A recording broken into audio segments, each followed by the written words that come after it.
കൃഷ്ണ ഗുരുവായൂരപ്പ ശരണം.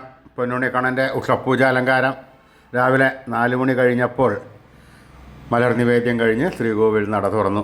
പൊന്നുണ്ണിക്കണ്ണൻ അതാ ശ്രീലകത്ത് പുഞ്ചിരി തൂക്കി നിൽക്കുകയാണ് കേട്ടോ. പൊന്നുണ്ണിക്കണ്ണൻ്റെ തിരുമുഖം ചന്ദനം ചാർത്തിയിട്ടുണ്ട്. നെറ്റിയിലൊരു സ്വർണ്ണഗോപിക്കുറി അണിയിച്ചിട്ടുണ്ട്. ചെവിയിൽ ചെവിപ്പൂക്കൾ വെച്ചിട്ടുണ്ട്. മാറത്ത് ഒരു സ്വർണ്ണത്തിലകവും ഒരു സ്വർണ്ണമാലയും ചാർത്തിയിരിക്കുന്നു.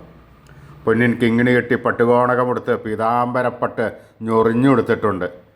കയ്യിൽ ഓടക്കുഴലും താമരയുമുണ്ട്. സ്വർണ്ണ കിരീടം ചാർത്തി കിരീടത്തിന്മേൽ 3 തിരുമുടിമാലകളും 2 വലിയ വനമാലകളും ചാർത്തിയിരിക്കുന്നു.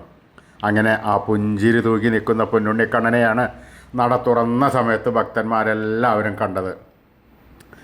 ആ സുന്ദരരൂപം നമുക്കും നമ്മുടെ മനസ്സിലേക്ക് ഒന്ന് ആവാഹിച്ച് അവിടെ പ്രതിഷ്ഠിച്ച് ആ കണ്ണനുമായി കുറച്ച് നേരം സംവദിച്ച് ആ കണ്ണനെ ഒന്ന് കൊഞ്ചിച്ച് ലാളിച്ചൊരു മുത്തം കൊടുത്ത് ആ കണ്ണൻ്റെ തൃക്കാൽക്കൽ വീണ് നമസ്കരിക്കാം, പ്രാർത്ഥിക്കാം. കണ്ണൻ്റെ അനുഗ്രഹം നമുക്കെല്ലാം ഇപ്പോഴും ഉണ്ടാവും കേട്ടോ. നാരായണ നാരായണ നാരായണ.